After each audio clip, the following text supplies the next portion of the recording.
All right, hello everyone. My name is Alexander Lee. I'm a protocol engineer at Miden, and this is Andrey Ivasko, independent researcher and developer. And today we're going to be talking about comparing and benchmarking post-quantum digital signature schemes. But before we actually talk about all the comparisons and everything and our benchmarking results, we need to talk about why does this even matter? I mean, you guys have probably been following crypto Twitter and academic papers, and the likelihood that a quantum computer that is able to break elliptic curve cryptography is actually, like, the time till that day actually comes is actually decreasing. So right now, it's not possible for a quantum computer to actually break elliptic curve cryptography, but within the next 5 years, there's a high likelihood that, and maybe not a high likelihood, but at least a low-term risk. So within the next 5 years, if you are using elliptic curve cryptography in your protocol, you really need to be already underway in migration. 10 years out, NIST pretty much recommends completing migration to post-quantum alternatives, and by the year 2035. And Google actually recently came out with a paper that said that, in the past couple of days, it said, you really need to be starting, today. So yeah, and 20 years out, it's highly likely that there's going to be a quantum computer that's able to forge signatures based on elliptic curves.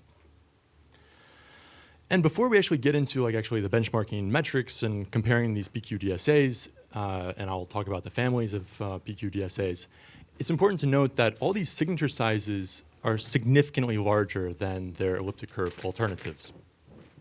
But we'll talk about the numbers later. So this is really going to affect the entire stack because signature sizes are significantly larger. Okay, so let's talk about post-quantum digital signature scheme families. So there's really 5 main families of post-quantum digital signature schemes. There's lattices. This is by far probably the best just drop-in replacement for ECDSA. The downside is that the implementation is super complex. The math is complex also. There's also hash-based signatures. This is probably the most conservative, from a cryptographic assumption perspective. The downside is they have much bulkier signatures.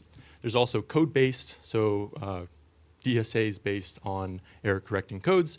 Also relatively conservative, but they have the downside of having large keys and signatures. Isogenies is a really interesting category. When we were actually creating this benchmarking repository, signature sizes are really small. It's 150 bytes, and ECDSA is 64 bytes. BLS is 86, I think, bytes. But the downside with isogenies is that the implementation is complex. Signing times are also really slow. Verification times also slow. So there's some downsides there as well. Multivariate, fast signing, small signatures, but they have large keys. So as you can see, there's a bunch of different categories, but they have advantages and they have disadvantages as well. But let's talk about a little bit more about hash-based signature schemes. So this is really, I would say, old school conservative cryptography. The ideas go back to the late 1970s with papers from Lamport and Merkle. The idea here is that you generate many one-time signing keys, and you place these one-time signing keys as the leaves in a Merkle tree. And so you have a one-time signing key. The public key of this one-time signing key, the hash, is actually the leaf here in this Merkle tree. So each time you sign, you actually reveal a leaf and the authentication path to this leaf. And the verifier of the signature actually just checks that this hashes to the root. The downside with hash-based signature schemes is that most of the implementations are actually stateful, meaning that you actually have to keep track of which leaf you used. In the case of a validator, an Ethereum validator, this is actually okay because you only have one instance per machine of this Merkle tree. But if you had this XMSS type structure in a MetaMask wallet on different devices, you'd actually have to synchronize across these devices which leaves you already used. Otherwise, if you use the same leaf twice, you actually reveal information about your secret key. So yeah, the benefit here is that they have small keys. Again, this is just the hash or the root of this Merkle tree, but they have relatively big signatures. So XMSS, this is sort of how it looks like. Again, you have this single tree structure. You really can only have a max of 2 to the 20 signatures, essentially 2 to the 20 leaves, depth 20 of this Merkle tree. That's kind of a downside because, that's as many times you can sign. So there's this other implementation called XMSS empty, which uses this hyper tree structure where you have smaller Merkle trees and you actually can have more signatures here. So main examples are XMSS, XMSS-MT, LMS, LeanSig. LeanSig is really interesting. It's like this Lean Ethereum Foundation, like Ethereum Foundation's implementation of XMSS. It's this ZK optimized, reparameterized version of XMSS. And also Sphinx Plus. So Sphinx Plus is an example of a non-stateful hash-based signature scheme. And Ethereum Foundation's also, last weekend we went to this like Ethereum Foundation workshop, and they had this really cool example of like a solidity verifier for Sphinx. So now let's talk about lattice-based signature schemes. So this is much newer compared to hash-based signature schemes. The security comes from hard lattice problems. In the context of a lattice-based PQDSA, a lattice is a high-dimensional grid of points generated by basis vectors. The cool thing about this category of signature schemes is that they have like medium-sized signatures and relatively good performance. And like I already said, like this is much closer to like a drop-in replacement to ECDSA. Good thing here is that they're stateless as compared to hash-based signature schemes, much better for user wallets, but really complex implementation. So when you're actually implementing this, you got to be super careful with implementation, like on the verifier. So yeah, like examples here are dilithium. This has been standardized by NIST. Falcon 512. At Miden, we actually use Falcon 512 for authenticating state changes of accounts. So isogeny-based signature schemes. This is kind of, you can consider like an exotic category of post-quantum cryptography. This is built on isogenies, which are like these structure-preserving maps between elliptic curves. The super cool thing that we noticed when we were actually creating this benchmarking repository is that they have extremely like small like keys compared to other PQDSAs and small signatures.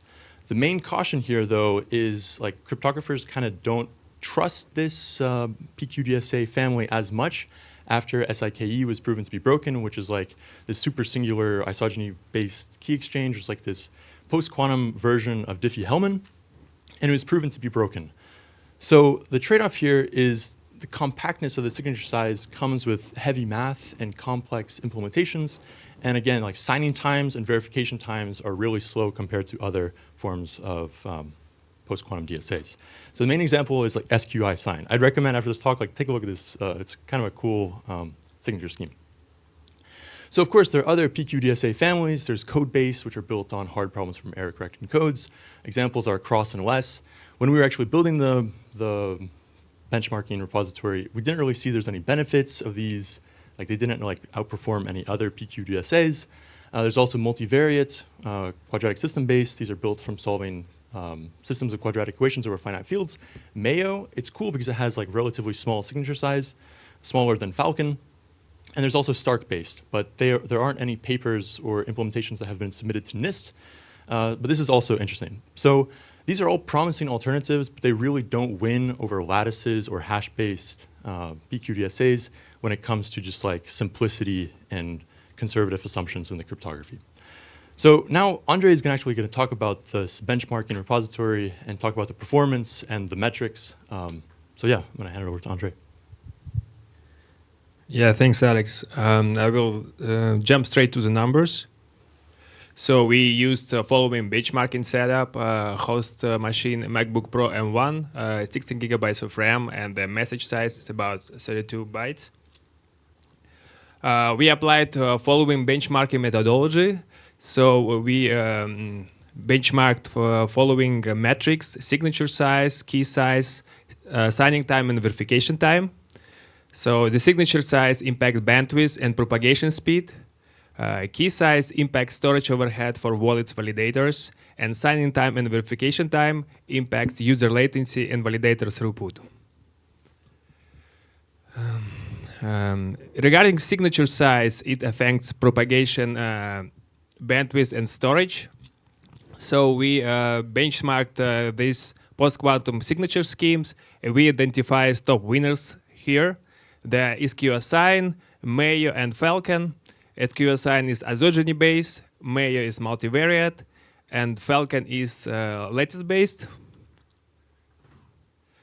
In terms of verification speed, it affects validator throughput. And top performers in this category are Falcon and Dilithium. They are both lattice-based, and HSS is hash-based.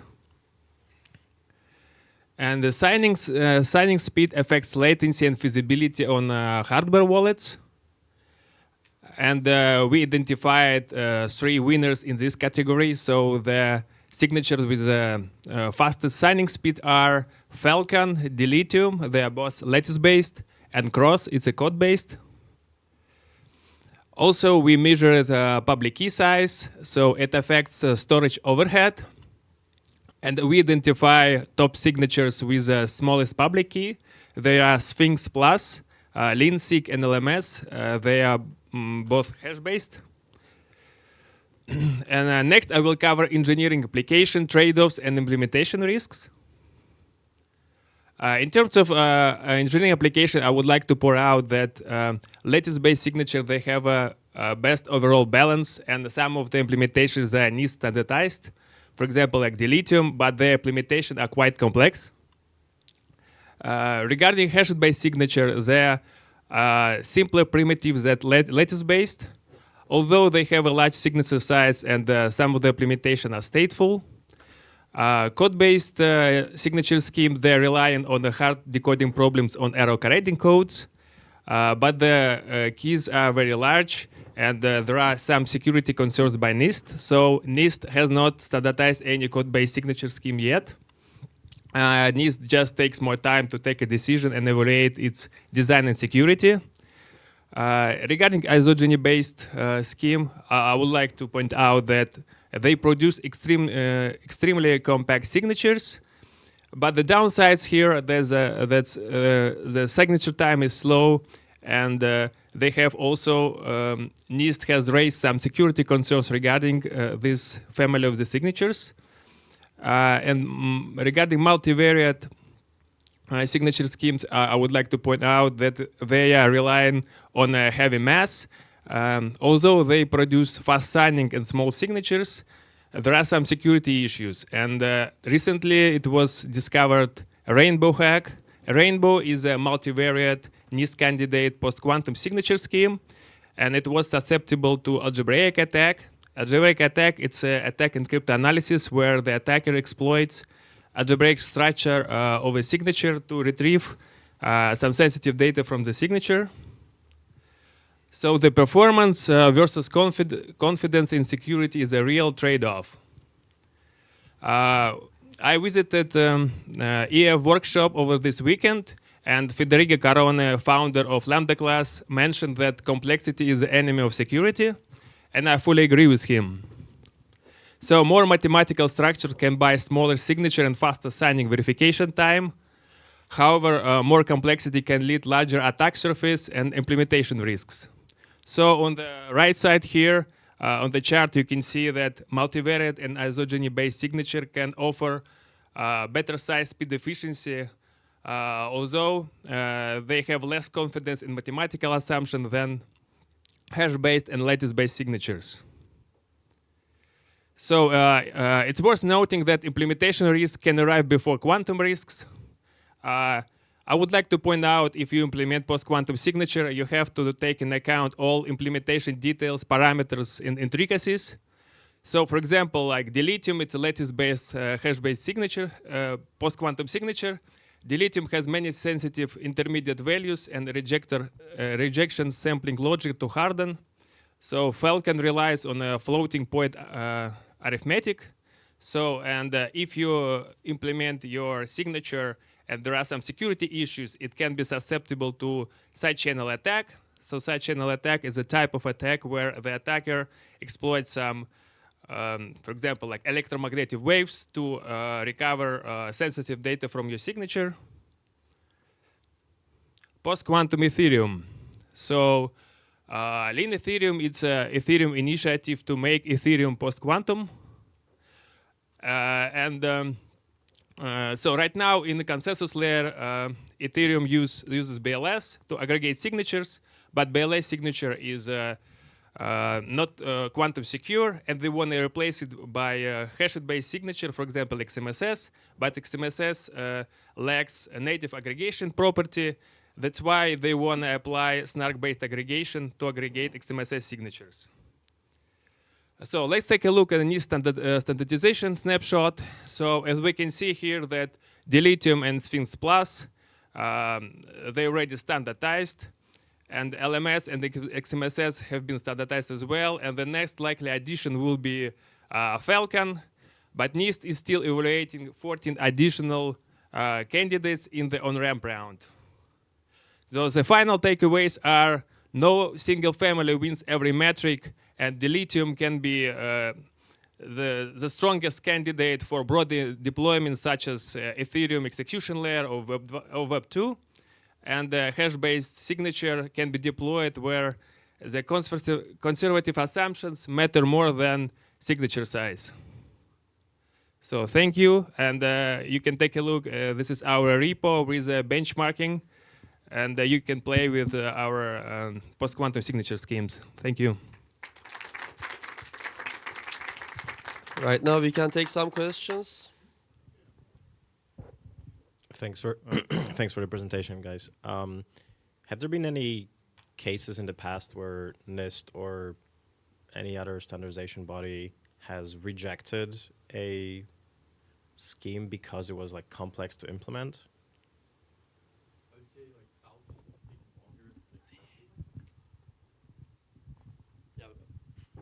I would say Falcon has taken longer than expected to standardize by NIST, simply because like Falcon uses floating point arithmetic in the key generation and also signing process.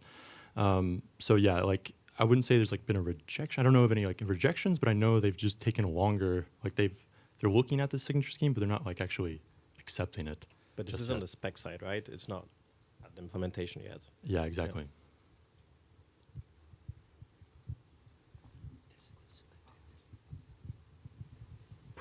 Yeah, guys.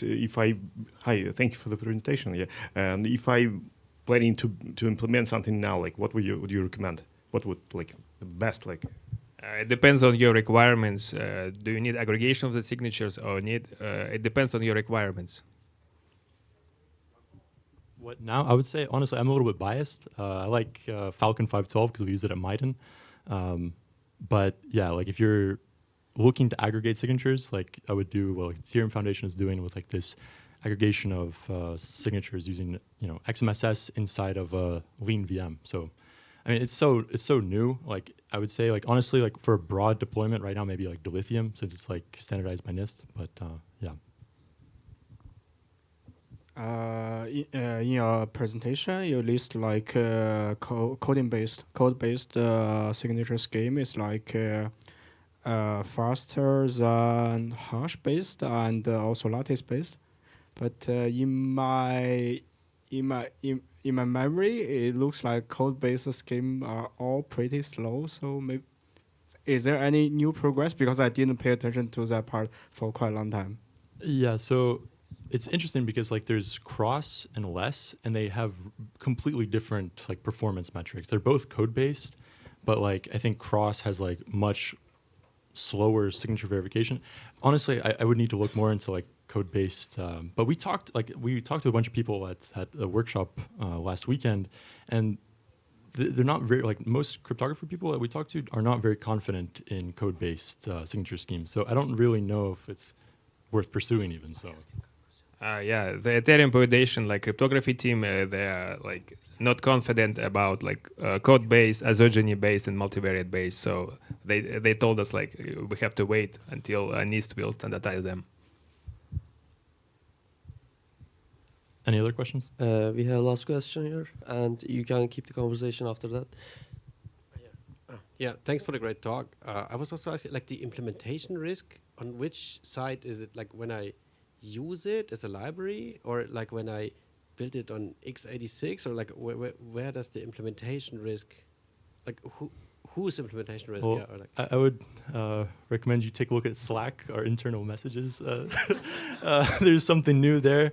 But yeah, like the implementation risk, definitely in the verifier is like the most critical piece. Like the verifier is like super critical to make sure that the implementation is like correct. So yeah. Okay, one last question. Thanks. So we know that Miden is using Falcon. Do you know of any other blockchains that are using post-quantum signature schemes already today? Yeah, I think there's like Neptune, I think maybe is using post-quantum signature schemes. They use There's a few. They're like really small, like, kind of like almost no-name projects, but they do like say like we're using PQ DSAs. I think Neptune uses some of Stark-based, but I'm not quite sure about like details. So I guess this is due to limited block space. Yeah. So thank you for your presentation and thank you for your questions and answers. Thank you.